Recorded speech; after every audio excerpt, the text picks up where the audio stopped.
So over the last couple days, we were talking a little bit about the election, but sometimes things that we do on a national stage have an effect on a local stage.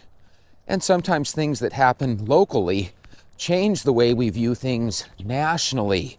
Case in point, George Gascon, LA DA, had policies that led to a rise in both violent crimes, hate crimes, and fentanyl poisonings. George Gascon was defeated by incumbent Nathan Hochman by, get this, over 600,000 votes. Nathan Hochman raised $4 million. Gascon was unable to raise even $1 million. And because of that discrepancy and George Gascon's crazy policies, Hochman was able to accomplish a rare feat. He was able to score 1.4 million votes, while Gascon was closer to 900,000 votes. So the people of LA County have spoken.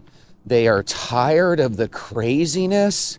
You know as well as I do, that was not all Republicans and independents voting for one guy and Democrats voting for another. That was Democrats voting for the independent over the Democrat candidate, over the incumbent, if you will.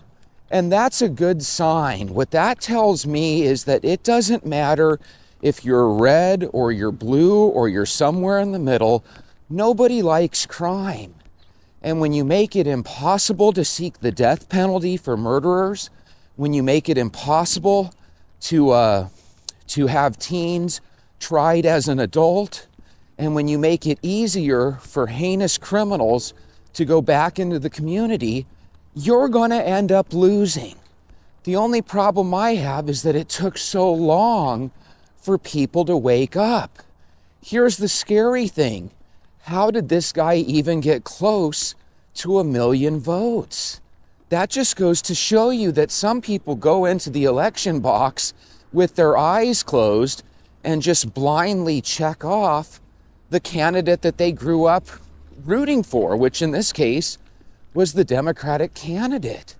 Now, I don't know about you, but to get close to 1 million votes, despite what a failure you are, just really shows that there's a lot of people that vote for anything but the right reasons. It's really, really crazy. But at the same time, I'm really excited and happy. It sounds to me like as a country, and even certain parts of certain states that I think are a little nutty, like California, have started to they've started to waken up to the idea that you can't just let criminals do what they want to do, otherwise they will take advantage. You know, if people got their hand slapped and they learned from that, that would be one thing, but it just doesn't happen very often. Okay, Sean, check this out. There's two birds right there arguing. Look at them. They're literally arguing the way, oh, darn it. They saw me capture them on camera and they quit their fight. But Sean, check this out. A couple years ago, I was telling you about this. I saw two little tiny birds fighting and wrestling like human beings. And they literally let me walk up upon them before they finally stopped. I had to actually say, guys, hello. And they looked at me and then they stopped. And right there, I just caught two birds wrestling like humans again. I see that once in a blue moon, and it always blows me away because I never really knew that birds could kind of wrestle and argue with one another like that. Kind of sounds like we as humans are around this time of year. I got some really good comments here that I'd like to share with you. These are from the people in the LA area, or at least I assume, because it was from one of the local LA area YouTube channels. At J Salga says, say goodbye, Gascon, you buffoon, and your idiot laws and policies. You know, I don't blame you for being angry. That's the one thing that's so irritating. Sometimes you look at what people did and their legacy and you just say, God, it was just a straight up legacy of being pro-criminal and anti-victim. And see, that's the problem, in my opinion. If you want to go easy on criminals, it's impossible to do it without looking like you're shitting on the victims. And I don't know about you guys, I'm going to choose the victim side of the equation 100 times out of 100. You know, if you're like, hey, I'm going to go with the victims 80 times out of 100, I still think there's something odd about you. We need to be pro-victim, and we need to let criminals know that it's just not worth it. Gascon had this policy where if you robbed a store of less than $1,000 worth of merchandise, they wouldn't even come and take the call. You know, could you imagine calling police, them coming out, taking a report, and nothing ever happens? And then there's a lot of crimes that would go unpunished and people wouldn't even bother calling the cops. And then Gascon would have the nerve to talk about how violent crimes have gone down. Man, if people aren't reporting them and if you're not arresting people for them, you can't claim that violent crimes are going down. People look into that bull crap. Morning. And by the way, that's been happening all around the country. We've had fake numbers. We've had people that have been bragging about crime going down. And if any one of these politicians tells you, well, actually, crime's been going down, you should turn off the TV and you should never vote for them again. Because the reality is, people want the truth. And I think in this election, we started to see the truth come out. That every single time, here's the problem with how the vote went nationally. I don't know if you agree with me or not. But every single time they asked the two candidates, Trump and Kamala Harris, what your game plan was, it seemed like Trump always had ideals. And with Kamala, it seems like her big play was, well, we're gonna do something about Trump. Trump this, Trump that. You have to give people a better option than just orange man bad. And if your game plan is just orange man bad, you were destined to lose. So I just can't believe that people with Kamala Harris didn't come up with a better idea than nothing. As a matter of fact, if you think about it, I think what took down Kamala Harris was when they asked her once upon a time, would you do anything different than what Joe Biden did? And she said, I can't think of anything. If you can't think of doing better than the absolute bottom of the barrel, well, no wonder you lost. With this Gascon guy, he would literally make it hard to prosecute crime and then brag about how crime was going down. What a slap in the face to the people of LA. Undisputed Engineer 5647 says, the fact that 900,000 people still voted for Gascon is crazy. And that's when it starts to hit you. Some way, somehow, the people on the left have gotten to the point where they no longer are thinking the way traditional Democrats are thinking. They had Kennedy, what's his name, Robert Kennedy, or who's the guy that's on Trump's side, one of the Kennedy family guys. I forget his name off the top of my head. But basically, he was saying that the Democratic Party is not the party of his uncles and his father. It's radically changed. And I would totally agree. When I was younger and you would have little debates between Republicans and Democrats, they argued about things like, should there be limits on food stamps and welfare? You know, it was stuff like that where you could say, hey, I grew up and my mother took advantage of the food stamp system so I had food to eat.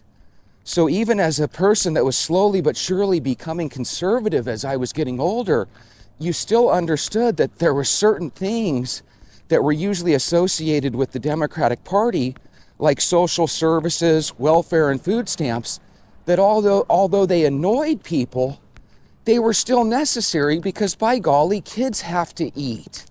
Okay, so there's never going to be a piece of me that likes the idea of taking away food stamps or welfare from poor families, because this is America and even the poor should have a meal in their stomach. You know what I mean? But nowadays, the arguments are no longer about should you only be able to get food stamps and welfare for 2 or 5 or 10 years. Now it's changed into Should we just let bad guys have a third, a fourth, and a fifth chance and then talk about how crime's going away when it's really not? So I felt like the Democratic Party has moved so much further to the left that even people that originally considered themselves Democrat have probably voted Republican this year. If you're somebody that has the courage to mention how maybe you used to be Democrat or used to be Republican and you switched sides, maybe you can share that down in the comments. But yeah, I agree with you, Undisputed Engineer. For 900,000 people to walk into that voting poll and actually vote for Gascon after the misery that you guys have been through the last 4 years, God, that just sounds cruel, doesn't it? Some people must really love the idea of crime being so intense in that part of the country. At one Madam 73 says, now get rid of Newsom. Here's the funny thing. Every time they try to get rid of Newsom, he seems to win in a landslide. I don't know if it's just because he has a nice hairstyle and a $1,700 suit. I don't know if it's because he has model-like looks, because let's be honest, if Newsom was president, people would probably say he's the most handsome president of all time, right? But when people vote for good looks and just automatically check the box because you're the Democrat, meanwhile your state is a state of misery, I don't understand that. But I can tell you one thing, if he ran for re-election tomorrow, you people in California would vote him in again. I think you guys are cursed. You guys are stuck with him forever. One guy had a comment on another video where it said, finally, one of the guys I voted for won. I think what that means is that he probably voted for independents and Republicans his whole life in California, and none of his candidates ever won. I think California is like an experiment on how things can go wrong if you just have one party dominating every single election. And that's the thing that gets me, that I was kind of talking about yesterday. My earliest memories are when I was a very young kid and Ronald Reagan beat Mondale in New York and California. And I just can't believe that ever since then, it's literally become impossible for Republican presidential candidates to win in either of those states. If you have two states that are just automatically blue, golly, I don't see how it's fair for Republicans at all. And even this year, you might say, well, Jesse, Trump won the popular vote. I'm hoping it's a popular vote forever. I'm hoping that we actually keep conservatives in the White House for quite a long time. Because look what happens every single time we put a Democrat in the office. We end up regretting it 4 to 8 years later. At Stella Bailey 9025 says, crime has gone down because you don't prosecute anyone! Exclamation point. That goes to what I was saying a little bit earlier, Stella, and I brought it up because I had written down your comment a couple minutes ago. I think you're exactly right. Imagine if every time somebody burgled a house, you never, ever arrested anybody. Ever. You could eventually say, right there on the news, that, hey, burglaries are down 100%. But are they really down 100% if people just have lost their will to prosecute? If people no longer want to call the cops because they know that the cops aren't going to do anything? If you take a bad guy and you try to put him in jail and Gascon lets him right out, well, then isn't there a point where you're risking your life even trying to go after the bad guy?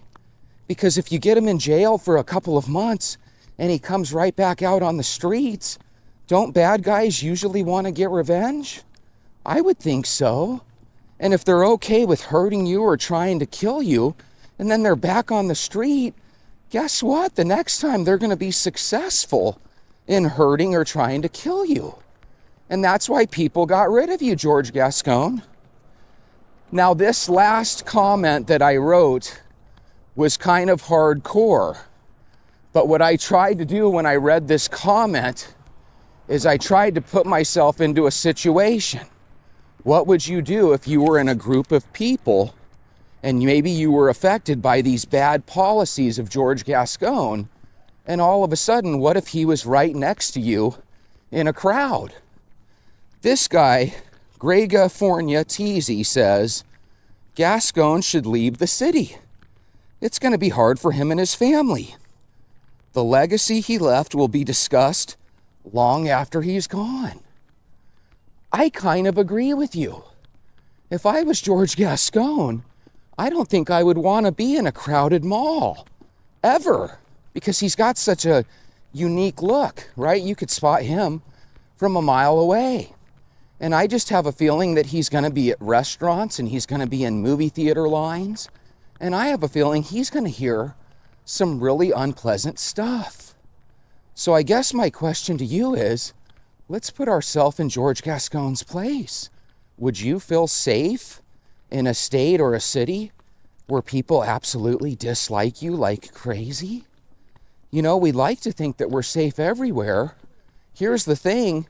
He's actually going to be safer going forward because this new DA is actually going to be tougher on crime.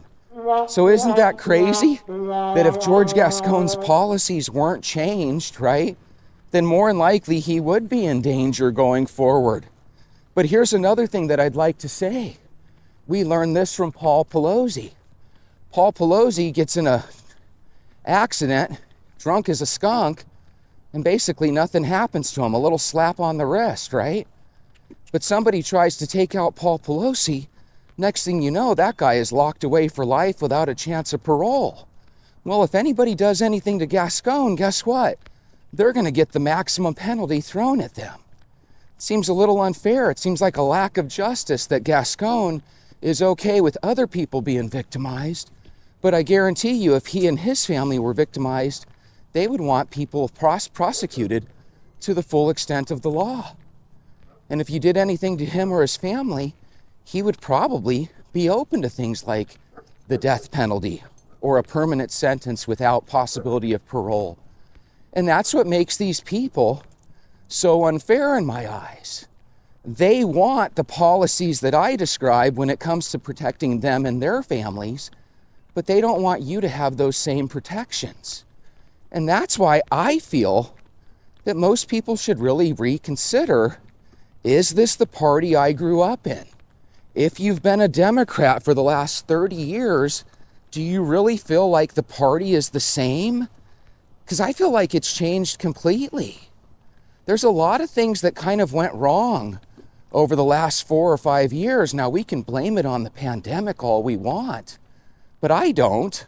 I simply say, hey, people should know right from wrong. People have been choosing wrong, and they've been getting rewarded. Is there a point in this world where we were maybe incarcerating too many people? Well, I guess it just depends on how you look at it. I'd be willing to bet that all the victims of all the crimes were always happy when people got in trouble for it. But when all of a sudden you make it where you can steal up to $1,000 worth of merchandise and the police aren't going to do anything, the very next day you have these smash and grab mobs where everybody's grabbing $900 worth of merchandise as they exit the store. And so all of a sudden you feel like the businesses are left out in the dark. And what did the businesses do? They packed up their bags and they moved.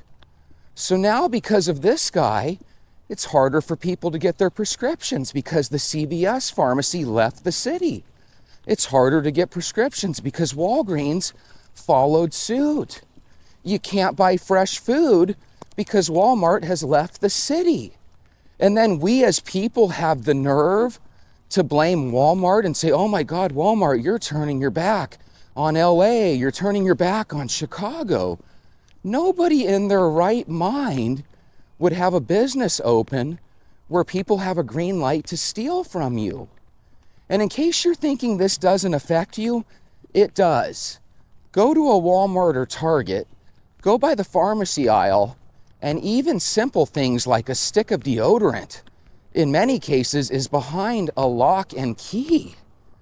You know, can you imagine every time you go to a store you have to wave down an associate at the store so they can unlock your right guard speed stick deodorant?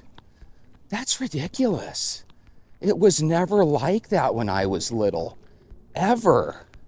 And you know, usually when you ever been in a store and you'll hear the intercom, and the intercom says, security aisle 5. You know what that is? That's them hoping that the bad guy hears their voice, gets the message that they're on to him, and they're hoping that he or she leaves the store without stealing. Because that's the big game plan we have here in Arizona. Because a lot of times we don't have people that smash and grab thousands of dollars worth of stuff. We have people that take empty backpacks into aisles, and before you know it, they leave the store with this big old backpack. So different stores try different things. Now, when I go into my Fry's, it's got these gates that you walk up to. They take about a second or two of delay, and they open up as you go into the interior of the store. It's a pain in the butt. Is it a big deal? No. But they're only one-way gates, so if someone's trying to steal, they have to literally grab their stuff and go under or over the gate to get out of the store. It's possible to do. It makes you look silly if you do it, but that's what they have to do just to keep people from constantly stealing. Now, I know there's some people shaking their heads saying, Jesse, this is what happens when prices get too expensive. No, this is what happens when we allow people to just do what they want to do. They're always going to take advantage. Even if the food all of a sudden was only $1 or less for every item, you can darn well bet there would still be people stealing it. Because when it comes to getting something for free or paying a price for it, people will choose free every day of the week. So let's get into a discussion here. I want to see some comments down below. A lot of times we talk about how nice the walk is, but what are your thoughts on crime? Because we don't talk about that too much. You might live in a neighborhood where crime is invisible to you. You just don't see it.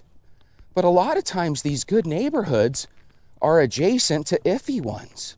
And those iffy ones, if you were to go a little bit further down, they're adjacent to actual bad neighborhoods. So you can get an idea of how the bad neighborhoods slowly but surely spill out into the well-to-do neighborhoods. And before you know it, the only thing between you and the bad guys is your gated community. And that's where I think a lot of these politicians live. They live in these communities where they never have to deal with this stuff.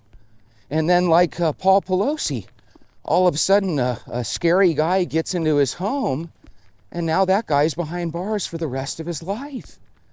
I mean, if that's what it takes for people to go away for a long time, that sure does seem crappy. Because what that tells me is that if you and I are ever the victim, especially in Los Angeles, they're not going to really care about us too much. So I consider this news great. Let this be a sign to other DAs around the country that just kind of turn a blind eye and a deaf ear to this stuff.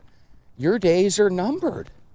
And as much as I hate to say it, I think your legacy is going to be one where people do remember your bad decisions for a long time. So what's the thing that I take away most from this video? Probably that comment that led to the idea that 900,000 people still voted for Gascon. I mean, I don't know about you guys, but how could they be friends of the community?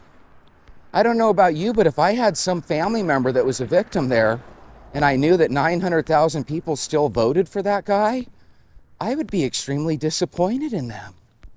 I also find it fascinating that he was only able to scrounge up $900,000 for his campaign, whereas the Independent was able to round up $4 million. That really goes to show you, people are tired of this stuff. I love walks like this. I haven't felt this way in years. It looks to me like people are starting to make better decisions. Even in those states like California and New York, a lot of these votes were a lot closer. I don't know if you guys saw that one stat they showed, but on, I believe it was CNN or Fox, they showed the night of the election, they were showing what cities and states around the country that Kamala Harris outperformed Joe Biden by 3% or more from the previous election. And you know what the answer was? 0. Where Donald Trump improved in almost every single county in the country, Kamala improved in 0 counties. Now, I don't know about you, but if I were a Democrat, I would immediately... You figure they would understand. I walk by all the time, but I never stop. So anyway, I would look at that and I would say, hey, somebody better tell our Democratic leaders that if we don't start coming a little bit more to reality and a little bit more to the middle, then we might risk a situation where we never win these elections again. I never thought I would see a Republican win the overall vote by 3 or 4 million votes. Guys, that's huge. That's going to lead to a situation where you almost have to hope that something bad happens during Donald Trump's 4 years.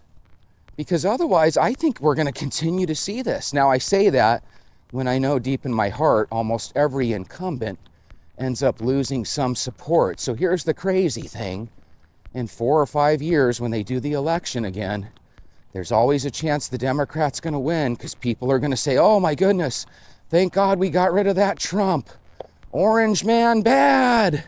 Orange man bad. Guys, the only way the orange man could have won is if at least a couple of you guys switched teams. And even if it was the independents going from voting blue to voting red, no matter how you slice or dice it, that's still a lot of people switching teams. So here's my question for you. If you're an old school Democrat, I'm not asking you to switch teams, especially now that the election is coming past. But isn't there at least a chance that your party has kind of abandoned you? They're definitely not the party they used to be. It seems like there's always money to go and help with new programs for the bad guy. Meanwhile, our teachers go broke. Our teachers don't get the support they need. In a lot of ways, it's in these same cities that vote these same weird ways. There's always corruption. That's what they ought to do. They ought to do an audit and find out how the heck did this guy get 1 million votes? And did he actually get 1 million votes? I think there's a lot of weird stuff that happens with our elections. But either way, Los Angeles County, I'm proud of you. You guys made a really good decision. Here's the crazy thing. That Hochman guy they voted in, he switched from being a Republican to an independent. And I'm wondering if that was a switch that he was forced to make, because it sounds like Republicans just don't do very well throughout the state of California. If you're a Californian, maybe let me know down in the comments. Hopefully, better days are ahead for you guys, at least in LA County. I want to wish you guys a wonderful day. This is the world's way of saying, or at least the country's way of saying, we're not going to be pro-criminal anymore. We're going to start looking at it from the victim's point of view, and that makes me extremely happy. I hope you have a wonderful day. I'll see you tomorrow.